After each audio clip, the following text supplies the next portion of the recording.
it's softly spoken, with no strings tying you to me. I'm happy in your company with no emotion, 'cause my love deserves to be free. I never wanna look at a house in the garden, I never wanna lock you down. I know you're not mine, it's just my turn, but we can still have fun for now.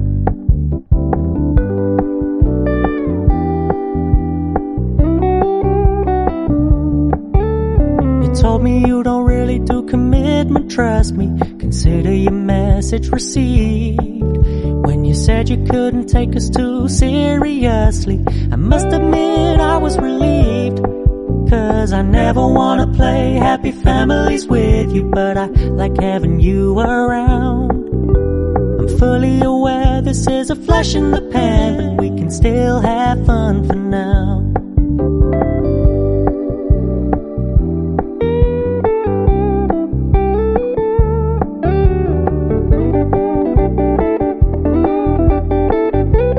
Want to try a little twist with your shrubs? Have you ever thought about planting in a decorative pot? It is a fantastic way to add pops of color to your front step or patio, or even adding a little movable color in the garden. I'm Ryan from Endless Summer Hydrangeas, First Edition Shrubs and Trees, and Easy Elegance Roses, and welcome to Garden Gab.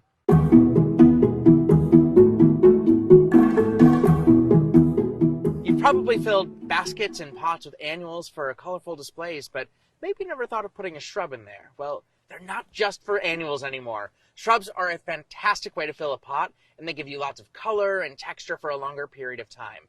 So let's start by talking about why you might want to add shrubs to a pot, and then we'll get to planting. Okay, so why a shrub in a pot? There are a few good reasons. Maybe you don't have the space for one more darn plant. Either your garden's already full, or you live in a space that doesn't even have a garden. But no dirt, no problem. This is a super fun way to garden, either without more landscaping space, or if you don't have a garden at all. Maybe it's your first year with that specific plant and you're not quite sure where it'll do best, or you want to see if the color scheme works as your seasonal plants start to fill in. Put the shrub in a pot and place it in the garden where you might plant it in the future, and just give it a season and see if you like it. If you do, plant it later in the fall, and if you don't worry about it. Then you don't have to worry about transplant shock later when you move it to a different part of the garden. If you're going to keep the plant in the container because you're not quite sure where it's going to end up, I'll tell you how to overwinter later on in the video. You also might want to add some long-lasting color or texture to your front step, patio, deck, or even next to your pool, if you are so lucky as to have one. Shrubs are intended to give you that long-lasting blooms and fabulous foliage all season, so putting a shrub in a pot will keep delivering all the way through fall, even in areas where you obviously wouldn't plant since it's a hard surface. They're just easier to maintain than a pot full of annuals, typically less water, less deadheading, and less maintenance. Instant gratification.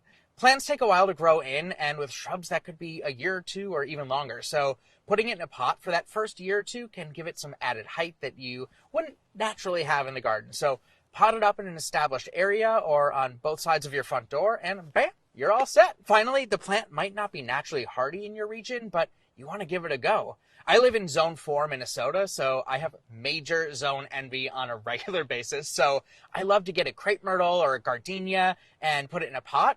It wouldn't survive naturally with our winter outside, so this way I get to enjoy them as an annual without the hassle of digging it up at the end of the season and leaving a hole in the ground. Starting to see why shrubs in pots is a cool thing to try? Okay, good. Now let's get to planting. I get a lot of questions on how big the pot should be, and honestly, my answer is that it really depends. It depends, do you want to keep the pot in just for 1 year, or is it going to be multiple years? Do you want to accent the shrub with annuals, or just leave it alone? Those things play a really big factor, but in any case, you need the pot to be at least larger than the pot that your shrub came in. And if you want to accent with those annuals or other perennials, or if you want to keep the shrub in a pot for multiple years, get at least a 15 or 18-inch pot so that you're not having to move it every year. Most importantly, make sure that that pot has multiple drainage holes in the bottom.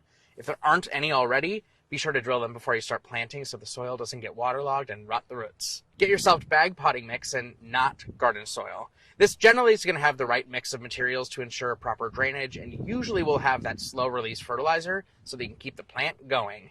Fill in the pot with enough soil so that when you set your shrub in there, the soil line from the shrub will be a couple of inches below the top of the pot, and then fill in all of the sides so the soil lines match.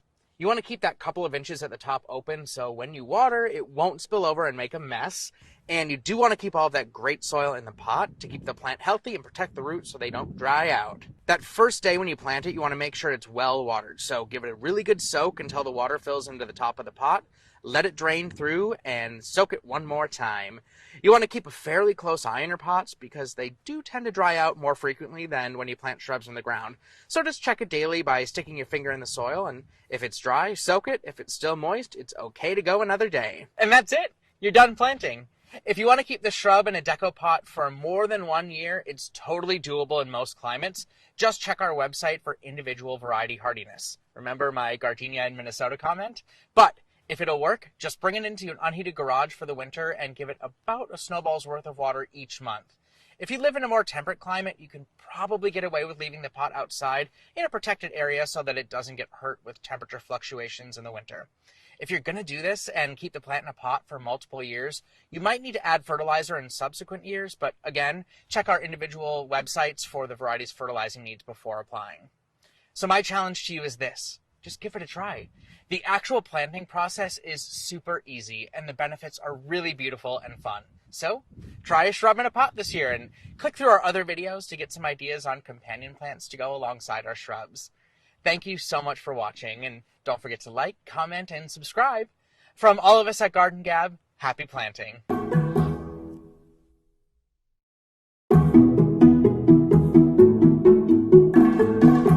Do you know what kind of hydrangeas you have? Ryan here from Endless Summer Hydrangeas and First Editions to help you identify exactly what hydrangea you have and the best way to care for your type of hydrangea because, sorry guys, but they're not all the same. And we really want you to have all of the blooms. Okay, so here's your crash course on hydrangea types. I'll try not to overcomplicate things, so just stick with me. The first thing to know is that there are 4 main types of hydrangeas that you'll find at a garden center. Big leaf, smooth, panicle, and oak leaf. Each one of these have slightly different ways to maximize those blooms, so it's really important that you're able to start with knowing exactly what you've got. Big leaf hydrangea flowers have a smaller ball shape that usually is blue or pink, but sometimes can be white, red, purple, or even a mix of color on that same bloom. They form a woody stem, so that's another way to differentiate them from some of those other ball-shaped blooms. And the summer hydrangeas are all big leaf hydrangeas, so caring for them is pretty darn straightforward and probably even more so than you think. First, they prefer morning sun and afternoon shade. And next, there's a rumor that hydrangeas are huge water guzzlers, and while they do love water, they prefer well-drained, moist soil, not wet, not dry.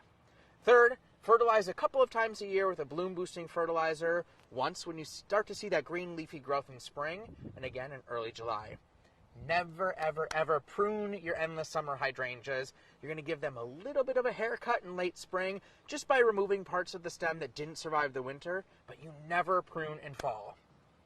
Now, this is a lot in a short amount of time, so there's a link in the description below to a video that talks all about maximizing your endless summer hydrangea big leaf blooms. Now, smooth hydrangeas are recognized by their huge white blooms. You might find them in pink sometimes as well. You probably know the name Annabelle hydrangea, and that is a smooth hydrangea. Now, they only bloom on new growth, and sometimes those blooms can get as big as basketballs. And because they bloom on this year's stem growth, you can cut them back to the ground in the fall after a hard freeze or in the spring. Panicle hydrangeas have these really characteristic cone-shaped flowers. And they start blooming white around July, and then they're going to age to a gorgeous pink, red, or lime color in the fall, depending on which variety you have. You might know vanilla strawberry, strawberry sundae, white diamonds, or even berry white hydrangea. Those are all panicle hydrangeas. As with the big leaf hydrangeas, you don't prune them in the fall, but in the late winter, however, you do want to cut them back by about a third or even a half to get those stems nice and strong to hold up the blooms. It seems like a lot, but I promise you that is the best way to get those strong stems. Now, panicle hydrangeas are best in full sun, but they can do okay in some part shade as well. But make sure that they're getting a very healthy dose of that solar energy. Oak leaf hydrangeas are a fairly early bloomer in June and have amazing leaves that look like that of an oak tree. They're a native North American woodland hydrangea, so they've got that really, really cool woody look. And I love this hydrangea because it's so easy care and you can get multiple seasons of really cool garden interest. First, you get that early season bloom, and then in the fall, the leaves turn this amazing red and deep burgundy color. Check out the fall color on plants like Jetstream hydrangea. A couple of other bonuses for the oak leaf is that they're really tolerant of a decent amount of shade, and once they're established, they really don't need much attention. You can either deadhead the bloom after it's done in mid to late summer, or just leave it and cut it off next spring. All right, that was a lot, but hopefully it saves you some head scratching so you can keep your garden looking beautiful. Thank you so much for watching. If you enjoyed this video, please like it below and subscribe to our channel for even more cool stuff like this.